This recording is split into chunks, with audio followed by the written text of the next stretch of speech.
Hello students, आज हम एक न्यू चैप्टर स्टार्ट कर रहे हैं पॉलिटिकल साइंस का, जिसका नाम है राष्ट्रीय निर्माण की चुनौतियाँ। आज मैं इसका सिर्फ इंट्रोडक्शन पार्ट दूंगी, जिसमें बताऊंगी चैप्टर के अंदर एग्जैक्टली क्या क्या है और आपको क्या क्या पढ़ना है। तो पहले जब हम इसकी बात करते हैं तो सबसे पहले बात आती है कि सन 1947 की जब बात की जाएगी तो हमारा देश कब आज़ाद हुआ। आप सभी जानते हैं 15 अगस्त को आज़ाद हुआ, लेकिन एक्चुअली में वो 15 अगस्त की आधी रात या मिडनाइट को हमारा देश आज़ाद हुआ था, मध्य रात्रि को। और मध्य रात्रि को जब आज़ाद हुआ था तो उस टाइम पे हमारे पीएम जवाहरलाल नेहरू थे, जिन्होंने एक स्पीच दी थी जिसका नाम दिया गया ट्रिस्ट विद डेस्टिनी, जिसको हिंदी में कहा जाएगा भाग्यवधू से परितीक्षित भेंट। उसके बाद आगे बात की जाएगी तो हम देखते हैं जैसे कि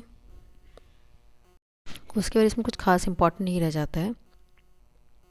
उसके बाद हम डायरेक्टली से पढ़ेंगे कि इस टाइम पे जब हमारा इंडिया आज़ाद हुआ था या भारत देश आज़ाद हुआ था तो हमारे सामने कुछ चुनौतियाँ थीं। उसमें प्रमुख हम 3 चुनौतियाँ पढ़ते हैं। पहला चुनौती तो हम ये पढ़ते हैं कि इसमें सबसे पहली प्रॉब्लम ये थी इंडिया के साथ में फेस कर रही थी वो इंडिया, कि इंडिया में एकता का सूत्र कैसे बांधा जाए। जैसे कि हम अच्छे से जानते हैं यहाँ पर बहुत सारे कल्चर्स हैं, बहुत सारी लैंग्वेजेस हैं, तो ऐसे में किस तरह से ये मेनटेन किया जाए कि हमारा जो है ये सारा का सारा एकता बनी रहे। क्योंकि हम जानते रहे अच्छे से कि यहाँ पे ब्रिटिश राज ऑलरेडी रहा है, पाकिस्तान डिवाइड हो रहा है, उसके बाद यहाँ पे बहुत सारे कल्चर्स हैं, रिलीजन्स हैं, इन सबको कैसे फॉलो करके एक सही देश बनाया जाए जिसमें एक एकता रखी जाए। क्योंकि हम जानते हैं कि इंडिया का खुद का भू क्षेत्र जो है बहुत बड़ा है। दूसरा प्रॉब्लम इंडिया के साथ ये आ रहा था कि यहाँ की अखंडता को बनाए रखना है। अखंडता की जब हम बात करते हैं तो अखंडता का अर्थ ये होता है कि मतलब इसमें कोई डिवीज़न नहीं आना चाहिए, हम उसकी बात करते हैं। पहला पॉइंट आ जाएगा आपका एकता के सूत्र को बनाए रखना, इसको आप सब पॉइंट बना सकते हैं। और दूसरे पॉइंट की अगर मैं बात करूँ तो यहाँ पर ये आ जाएगा कि आपको अपने यहाँ पर अखंडता को बनाए रखना है, क्षेत्रीय अखंडता, मतलब आपको कोई डिवीज़न नहीं होना चाहिए उस तरीके से, आपको उस अखंडता को बनाए रखना है। जैसे कि पाकिस्तान डिवाइड हो गया, उसके बाद इंडिया ये चाहता रहा, इंडिया एज ए कंट्री कि हमारे अंदर हमारे बीच में कोई डिवीज़न नहीं आना चाहिए।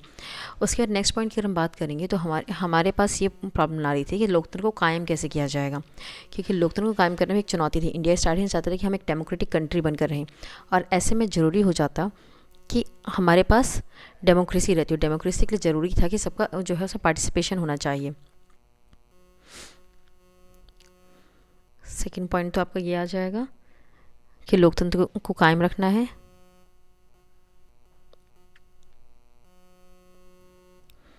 उसके बाद जब हम थर्ड पॉइंट की बात करेंगे तो इसमें बात आ जाएगी कि आपको विकास कैसे किया जाएगा। इसका अर्थ ये होगा कि आपको सही मायने में आपको अपनी अखंडता ही बनाए रखनी है, विकास भी करना है और आपको लोकतंत्र भी बनाए रखना है। अब देखिए सबसे बड़ी चुनौती ये आती है जब मैं एकता के सूत्र की बात करती हूँ कि यहाँ पे बहुत बड़ा आकार है इंडिया का, इसमें संस्कृति बहुत सारी, धर्म बहुत सारे, यहाँ पे बहुत धर्म के लोग रहते हैं, जैसे हिंदू, मुस्लिम, सिख, ईसाई, सबको आपको मेंटेन करके चलना है और सबको साथ लेकर चलना है। ठीक है, पहली चुनौती होगी।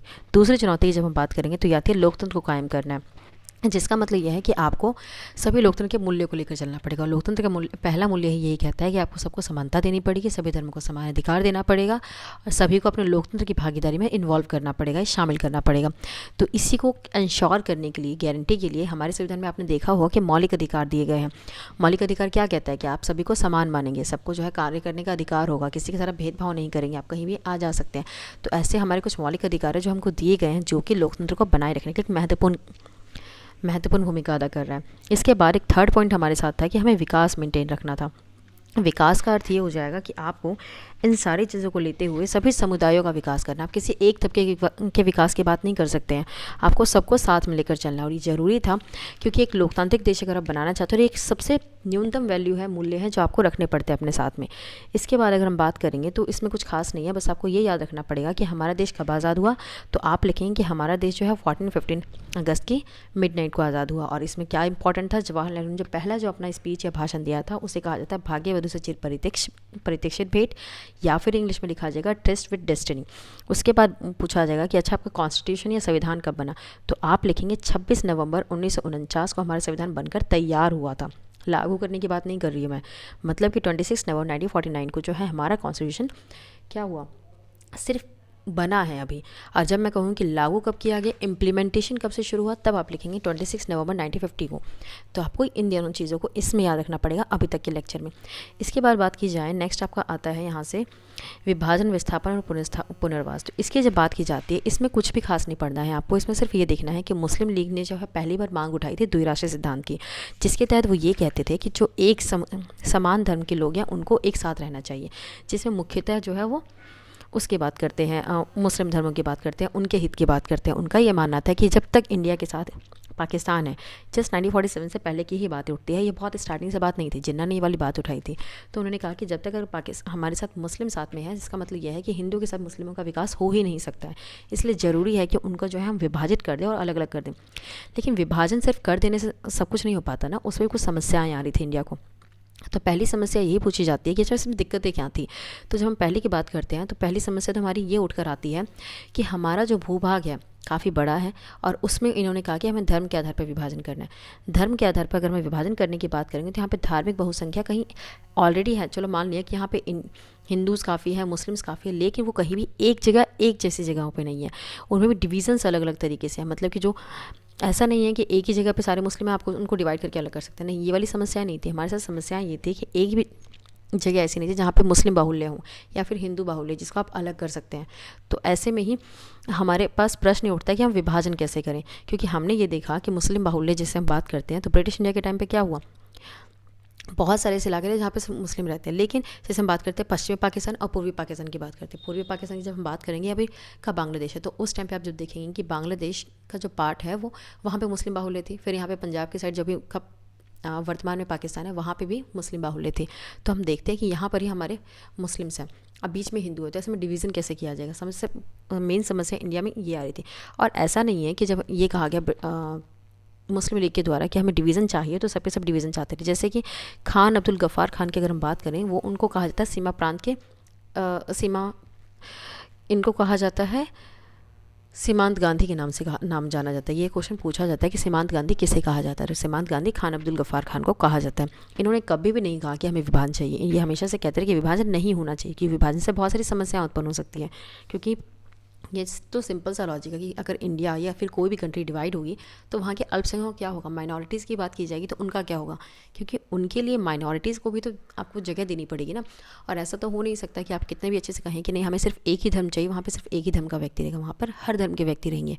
इसलिए आपको सबको साथ में लेकर चलना पड़ेगा। इसके अलावा हम एक और समस्या की बात करें तो यहाँ पर क्या था, यहाँ पर पहली समस्या तो आपकी आ जाती है कि हर कोई जो है ये नहीं चाहता है कि हमें जो है डिवीज़न चाहिए। बहुत सारे लोग ऐसे थे जो नहीं चाहते डिवीज़न, जैसे कि कांग्रेस के अधिकतर नेता नहीं चाहते थे कि डिवीज़न हो उसके। और अगर हम बात करें मुस्लिम लीग में, तो मुस्लिम लीग में जैसे खान अब्दुल गफ़ार खान का नाम हमने पढ़ा है कि वो डिवीज़न नहीं चाहते थे। तीसरी समस्या ये आती है कि हम जो है डिवीज़न कैसे करेंगे। जैसे पंजाब और वर्तमान का जैसे पंजाब वाला इलाका है, बंगाल वाला इलाका है, यहाँ पर मुस्लिम बाहुल्य थे। डिवीज़न से पहले की बात करें, जैसे बांग्लादेश हमारे साथ में है, पाकिस्तान भी हमारे साथ में है, तब और बांग्लादेश और पंजाब वाले एरिया में बहुत सारे मुस्लिम्स थे। तो वैसे में विभाजन कैसे किया जाएगा। तीसरी समस्या हमारे सामने ये आ रही थी उस टाइम पे कि हम अल्पसंख्यकों का क्या करेंगे। अल्पसंख्यकों के बारे में भी तो हमें सोचना है, तो उसके बारे में कुछ ढंग से नहीं हो पाया डिसीजन कि हम किस तरीके से इसका समस्याओं का निदान कर सकते हैं। उसके बाद आपको ये 4 पॉइंट देखने कि विभाजन के टाइम पे हमें क्या क्या समस्याएं आती हैं। उसके बाद अगर मैं बात करूँ कि विभाजन के टाइम पे क्या क्या परिणाम उभरे, तो परिणाम तब सिंपल सा देख सकते हैं कि इससे बहुत सारा हिंसा उभरी, क्योंकि कोई भी एक देश ये तो नहीं कह पा रहा था कि हमारे पास जो है हम कंप्लीटली सिर्फ इसी धर्म को ले पाएंगे, क्योंकि सिंपल सी बात है कुछ लोग तो जो है वहाँ से विस्थापित होंगे ही होंगे। जैसे हमने बहुत बार देखा कि ऐसे में क्या होता है, अधिकतर लोग जो है पैदल ही एक जगह से दूसरी जगह जाते हैं, और अगर किसी गाड़ी वगैरह का सहारा ले रहे हैं तो उनकी जान का खतरा है, क्योंकि वही लोग जो आज उनके साथ हैं वो कल को उनके लिए दुश्मन बन चुके हैं। वही लोग जहाँ पे वो आज रह रहे हैं, सो रहे हैं, खा रहे हैं, या फिर उनके जो वहाँ पे वंशज रहे हैं, दादा परदादा रहे हैं, वहीं से आज वो बेघर हो गए हैं, या फिर वो उनका आज विदेशी बन गया उसी ज़मीन पे। तो ऐसे में समस्या ये आ रही थी कि फिर इन लोगों के साथ कैसे इनको विस्थापित किया जाए। आप सबको ज़बरदस्ती तो नहीं कह सकते ना कि आप यहाँ से विस्थापित हो जाइए। तो ऐसी समस्या आ रही थी। इससे बहुत ज़्यादा देखते हैं कि हिंसा बहुत ज़्यादा होती है। अगर मैं कहूँ तो इसमें कुछ खास इंपॉर्टेंट नहीं आएगा आपका, ज़रा आप ये बता सकते हैं इसमें कि हाँ इस टाइम पे हमारे जब बंटवारा हुआ तो इस टाइम पे हमारी बहुत सारी चीज़ों का विभाजन हुआ, हमारी छोटी छोटी चीज़ों का विभाजन हुआ। जैसे कि हमारी पुलिस का विभाजन हो रहा है, पॉलिटिकल जो हमारे क्या बोलते हैं प्रशासनिक अफसर हैं, एडमिनिस्ट्रेटिव ऑफिसर्स हैं, उन सब का विभाजन होता है। उनको यहाँ से कहा जाता है कि नहीं आप वहाँ पे कार्यरत होंगे। उनका हमारे जो वो हैं जैसे सरकारी संपत्ति है, रेलवे कर्मचारी है, रेलवे का विभाजन होता है। तो इन सब का विभाजन करके हम उनको प्रदान करते हैं कि ठीक है आपका देश हम अलग कर देते हैं। इसके बाद नेक्स्ट बात की जाती है तो हम देखते हैं कि रजवाड़ों का विलय। अब यहाँ से एक बिल्कुल न्यू चैप्टर या न्यू टॉपिक शुरू हो जाता है। तो जब हम रजवाड़ों के विलय की बात करते हैं तो इसमें देखते हैं कि हमारे पास इंडिया की जब हम बात करते हैं तो यहाँ पे रजवाड़ा, पहले तो हम ये बात करते हैं कि रजवाड़ा कहाँ कैसे जाता है। रजवाड़ा वो होगा जो कि एक प्रांत है, एक एरिया है जहाँ पर कि रजवाड़े रह रहे हैं, ठीक है। राजा रह रहे हैं और उन्होंने कहा कि ये वाला इलाका हमारा है, यहाँ पर सिर्फ हमारा ही कानून चलेगा, हम ही बताएंगे क्या सही है क्या गलत है, वही कानून बना सकते हैं। लेकिन जब हम बात करते हैं 1947 की बात के टाइम की, तो इस टाइम पे हम देखते हैं कि रजवाड़ों की संख्या लगभग 565 या 565 थी। तो ऐसे में समस्या ये आ रही थी कि अगर हम ये कह दें कि ठीक है रजवाड़ों की संख्या के आधार पर हम हम कह देते कि ठीक है आप राजा हैं, आप अपने अकॉर्डिंग अपना वो राज्य चला सकते हैं। तो ऐसे में ये होता है कि भारत उस टाइम पे, अगर मैं पाकिस्तान को हटा भी दूँ तो भारत उस टाइम पे जो है लगभग 565 भागों में विभाजित हो जाता, जो कि एक स्वस्थ लोकतांत्रिक देश के लिए बिल्कुल भी सही नहीं है। इसलिए ज़रूरी था कि हम इनको जो है अपनी विलय करें। दूसरी समस्या इसमें हम देखते हैं कि यहाँ पर क्या हुआ, ब्रिटिश जब यहाँ से जाते हैं उन्होंने कहा था कि ठीक है अगर पाकिस्तान अलग देश बनाना चाहता है उसको बनाने दो, अगर रजवाड़े वो चाहते हैं कि अपना वो अलग जगह बनाए तो उनको भी बनाने दो, कोई समस्या नहीं है। यहाँ पे अपनी मर्जी से कोई भी कुछ भी बना सकता है, कोई भी स्थान ले सकता है और वहाँ पे अपने अकॉर्डिंग कानून बना सकता है। लेकिन अगर हम ये मान लेते हैं कि ठीक है आप ऐसा करेंगे तो भारत के बहुत सारे टुकड़े हो जाते हैं और बहुत मुश्किल होता है कि कोई एक लोकतंत्र वहाँ पर स्थापित हो पाता और वो आज़ादी के सही मायने आ पाते।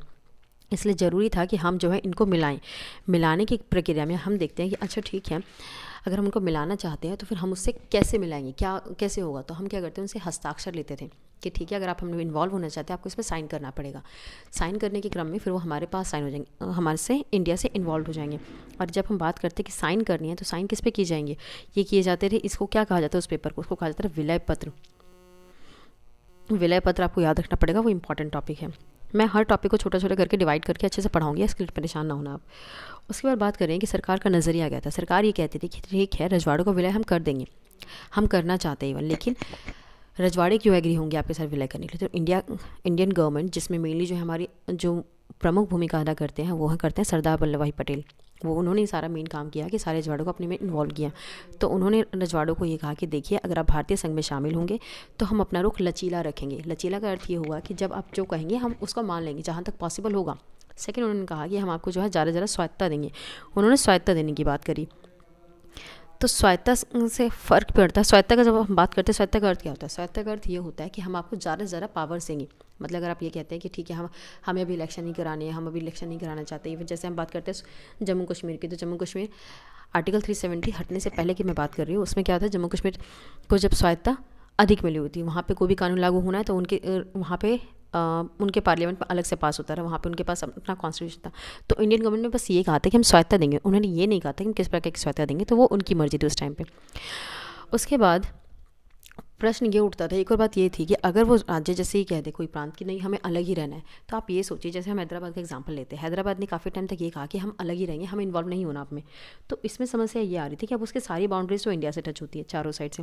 तो अब अगर हैदराबाद ये कह रहा है कि हमें अलग रहना है, तो आप ये सोचिए ना कि इंडिया पूरा एक मैप है, उसमें छोटा सा एक छेद है जो कह रहा है कि मुझे अलग देश बनना है। तो ऐसे में कैसे ही इंडिया रूल कर पाएगा, इंडिया कैसे अपना गवर्नमेंट चला पाएगा, गवर्नमेंट रन कर पाएगा। तो जैसे ऐसे बहुत सारे राज्य थे जो ईज़िली काफ़ी देश मान चुके थे, लेकिन काफ़ी प्रांत मान चुके थे, लेकिन फिर भी कुछ प्रांत ऐसे थे जो कहते हैं नहीं हमें अलग ही रहना है। जैसे कि आप जैसे कि जूनागढ़ हो गया, हैदराबाद हो गया, कश्मीर और मणिपुर हो गए, ये सब जो राज्य हैं ये कहते थे कि हमें अलग ही रहना है। देखो मैं इसका बता रही थी आपको एनसीईआरटी में कहाँ पे मिलेगा। देखो जो सहमति पत्र है, जो विलय पत्र है, उसे इंग्लिश में कहा जाता है इंस्ट्रूमेंट ऑफ एक्सेशन और हिंदी में कहा जाएगा सहमति पत्र। उसके बाद बात की जाए कुछ राज्य जो अपने आप को कहते थे या प्रांत जो कहते थे कि हमें अलग रहना, वो ये थे। ये क्वेश्चन आता है 1 मार्क्स का, इसलिए मैं हाईलाइट कर रही हूँ, जिसमें जूनागढ़ है, हैदराबाद है, कश्मीर और मणिपुर, ये रियासतें कह रही थी कि हमें अलग ही रहना है, हमें आप में इन्वॉल्व नहीं होना है। उसके बाद बात करी जाए, हम इन सब के बारे में पढ़ेंगे कि करके जम्मू कश्मीर के बारे में आपको लास्ट चैप्टर 8th में मिलेगा, तो उसमें अच्छे से पढ़ाया जाएगा। तो पहले मैं बात करती हूँ हैदराबाद की। हैदराबाद में जो है निज़ाम एक शासक था, ठीक है, और उसके चारों क्षेत्र जो भारतीय ज़मीन से घिरे हुए थे, मतलब भारतीय भू क्षेत्र लगता था उसके साथ में, तो इसको जरूरी था इंडिया में शामिल करना। और उसके बाद आपको इसमें ये याद रखना पड़ेगा कि जो हैदराबाद का जो निज़ाम है, हैदराबाद को जो राजा है उसे निज़ाम कहा जाता है, उसके शासक को। मुस्लिम शासक थे, इन लोगों में निज़ाम ही चलता है। उसके बाद ये कहा जाए तो सबसे अमीर राजाओं में ये आते थे और ये सबसे धनी व्यक्ति थे उस समय विश्व के। और उसके बाद इन्होंने कहा कि हम 1947 तक इन्होंने ये कहा कि हम अपनी यथास्थिति बनाए रखना चाहते हैं। यथास्थिति का अर्थ ये होगा कि अपने आप हम अपना राजपाट जो राजा के अंडर है, निज़ाम के अंडर है, उसको वैसे ही बनाए रखना चाहते हैं। और एक और बात ये थी, विलय पत्र पर हस्ताक्षर करने के लिए आपको ज़रूरी था कि वहाँ के राजा हस्ताक्षर करें। वहाँ की जनता क्या कहती है इससे कोई प्रभाव नहीं था, मेन वहाँ के राजा की बात चलती थी। लेकिन जनता का प्रभाव हमें दिखता है और हम इसके बारे में देखेंगे हैदराबाद वाले में। तो उसके बाद क्या हुआ, निज़ाम के साथ में, हम निज़ाम वाली स्टोरी में वापस आते हैं। निज़ाम ने ये कहा कि हम जो है अ, हम अलग रहेंगे, स्वतंत्र रहेंगे, हमें नहीं चाहिए कि हम इंडिया में इन्वॉल्व हो जाएं। तो इस टाइम पे क्या हुआ, निज़ाम जो शासक था वो बहुत अच्छा शासक नहीं था, क्रूर शासक था। उसके टाइम पे बहुत सारे ऐसे लोग थे जो शोषित हो रहे थे, तो उन्होंने जो उसके खिलाफ खड़ा होना शुरू कर दिया। इसमें मेनली जो है महिलाएं शामिल होती है, किसान शामिल होते हैं, मजदूर शामिल होते हैं, जिनका ये कहना था कि हमारे साथ सही व्यवहार नहीं किया जा रहा है, इसलिए हम चाहते हैं कि निज़ाम जो है वो इंडिया के साथ शामिल हो जाए या हैदराबाद इंडिया में इन्वॉल्व हो जाए। तो इस पर क्या हुआ, इस चीज़ को दबाने के लिए निज़ाम ने क्या किया, उसने अपना एक अर्धसैनिक बल को अपॉइंट किया, जिसका कार्य ये था, जिसको कहा रवाना किया, जिसको रज़ाकार कहा जाता था। पूछा जाता है वन मार्क्स में कि रज़ाकार कौन थे। रज़ाकार वो लोग थे जो कि बहुत ही सांप्रदायिक थे। सांप्रदायिक करते हुए कि जो धर्म के आधार पर अपने डिसीजंस ले रहे थे, बहुत सांप्रदायिक थे, गैर मुसलमानों को स्पेशली जो टारगेट किया करते थे। ये यहाँ पे ढक गया है, मैं इसको हटा देती हूँ। हाँ, ये मेनली गैर मुसलमानों को ही टारगेट किया करते थे। और ये साथ ही साथ क्या करते थे, लूटपाट बहुत मचाते थे, बहुत महिलाओं के साथ गलत करते थे और बहुत मर्डर्स किए, जिस वजह से वहाँ की जनता जो वो और ज़रा वो हो गई, मतलब और ज़्यादा गुस्से में आ गया। और इसी वजह से जो है वहाँ के जो निज़ाम है उनको घुटने टेकने पड़े और उन्होंने फाइनली ये कह दिया कि ठीक है, हम आत्मसमर्पण करते हैं और हम जो है अब इंडिया में शामिल होना चाहते हैं। शामिल होने के क्रम में आपको पता ही है, विलय पत्र पे साइन होगा या फिर इंस्ट्रूमेंट ऑफ एक्सेशन पे साइन करा जाएंगे उससे। आप कोशिश करना है कि आप हिंदी और इंग्लिश दोनों में याद करो, खासकर मेन वर्ड जैसे इंस्ट्रूमेंट ऑफ एक्सेशन हो गया, क्योंकि काफ़ी बार जो हिंदी समझ में नहीं आती और हिंदी में ये नाम बहुत बदल देते हैं। तो इंग्लिश में रहेगा तो आपको इंग्लिश में क्वेश्चन पेपर में भी समझ में आ जाएगा और एग्जामिनर को भी ईजी हो जाएगा। तो ये हैदराबाद की स्टोरी खत्म हो जाती है। फिर हम आते हैं मणिपुर की स्टोरी पे। मणिपुर की जो स्टोरी है, यहाँ पर क्या हुआ, इन्होंने स्टार्टिंग में तो कहा कि हम बिल्कुल अलग रहना चाहते हैं। यहाँ का जो शासक थे वो थे बोधचंद्र, जिन्होंने कहा था कि हम भारत में शामिल नहीं होना चाहते हैं। एक्चुअली इनकी खुद की मर्जी नहीं थी, ये जनता के दबाव में कह रहे थे कि हमें शामिल नहीं, कि जनता ये चाहती थी काफ़ी टाइम तक कि हम इसमें शामिल ना हो। लेकिन जब बहुत चंद की बात की जाए, उस समय ये चाहते थे कि हम जो है इंडिया में शामिल हो जाएं, और इंडिया तो चाहता ही था। तो उन्होंने क्या कहा, इंडिया ने कहा कि ठीक है, आप साइन कर दीजिए, हम आपकी जो स्वायत्ता है वो बरकरार रखेंगे, उसमें कोई चेंजेस नहीं लाया जाएगा, आपको मैक्सिमम स्वायत्ता दी जाएगी, ठीक है। और फिर इंडिया ने कहा, बहुत चंद ने कहा कि ठीक है, मैं अपने यहाँ जो है एक वो कराना चाहता हूँ, क्या बोलते हैं उसको, जनमत संग्रह कराना चाहता हूँ। जनमत संग्रह का अर्थ ये होगा कि वहाँ पर वो वोट करवाएंगे और लोगों से पूछेंगे कि आप क्या चाहते हैं, आप इंडिया में शामिल होना चाहते हैं या नहीं होना चाहते हैं। तो महाराष्ट्र ऑफकोर्स थे ही कि हाँ में शामिल होना है, तो फिर उन्होंने क्या करा, जनता से जो है इस तरीके के वोट्स मांगे और इंडिया ने मैक्सिमम ने कहा कि ठीक है, और जनता ने ये कहा कि हम इसमें इन्वॉल्व होना चाहते हैं। लेकिन बहुत चंद्र पहले एग्री नहीं थे, वो बाद में एग्री हो जाते हैं कि ठीक है, अब जनता कह रही तो मान जाते हैं। तो उन्होंने कहा कि ठीक है, मानते हैं और हम एग्री होने के लिए रेडी हैं। लेकिन अब प्रॉब्लम यह है कि पहले तो अब ये याद रखना कि सबसे पहला वयस्क मताधिकार जो किया गया वो मणिपुर में ही किया गया था, सार्वभौम वयस्क मताधिकार, जिसका अर्थ होगा कि जो भी एक पर्टिकुलर एज के बाद इन्वॉल्व है उन सबको जो है वोट देने का राइट है। उस अकॉर्डिंग यहाँ पे जो है तुम्हारा पहला सार्वभौम वयस्क मताधिकार होता है। उसके बाद बात की जाए तो इसके बाद समस्या क्या हुई, समस्या ये हुई कि जब इसको विधानसभा में पास कराने की बात आई तो वहाँ पर कहा गया तो वहाँ पर क्या हुआ, राजा बहुत चंद्र तो एग्री हो गए थे, चलो ठीक है, हम एग्री हो जाते हैं, हम इन्वॉल्व हो जाते हैं इंडिया में। लेकिन जो दूसरी पार्टियां थी वो कह रही थी कि नहीं, हम इसमें इन्वॉल्व नहीं होना चाहते और इन्होंने ये गलत किया है ऐसे करके। तो इस वजह से जो वहाँ के कुछ लोग थे, अब सभी तो एग्री नहीं हो सकते आपकी बातों से, उन्होंने जो है महाराज पर वो कराना शुरू करा कि नहीं, हमें अलग होना। लेकिन उन्होंने इस बात को नहीं माना और फाइनली मणिपुर हमारे में इन्वॉल्व हो जाता है। और इस चीज़ का प्रभाव जो है आज भी मणिपुर में दिखाई देता है, जब हम देखते हैं कि वहाँ के लोगों के बीच में काफ़ी बार विद्रोह उत्पन्न हो जाता है। इसके अलावा जूनागढ़ के बारे में आपको पढ़ना ही नहीं है ज़्यादा, और कश्मीर या जम्मू का जो इशू है वो आपको आगे वाले चैप्टर में मिल ही जाएगा। इसके बाद जो लास्ट टॉपिक आपका आता है वो आता है राज्य का पुनर्गठन। राज्य के पुनर्गठन की जब बात की जाती है तो इसमें हम ये देखते हैं कि यहाँ पे मैंने क्या बताया आपको कि बहुत सारे राजा रजवाड़े हैं और राजा रजवाड़े सब आपको अलग करने की बात कर रहे हैं। साथ ही साथ यहाँ पे समस्या ये आ रही है कि ब्रिटिश गवर्नमेंट ने भी बोल दिया कि ठीक है, आप जहाँ रहना चाहते हैं अपनी स्वायत्ता के साथ आप रह सकते हैं, कोई दिक्कत नहीं है।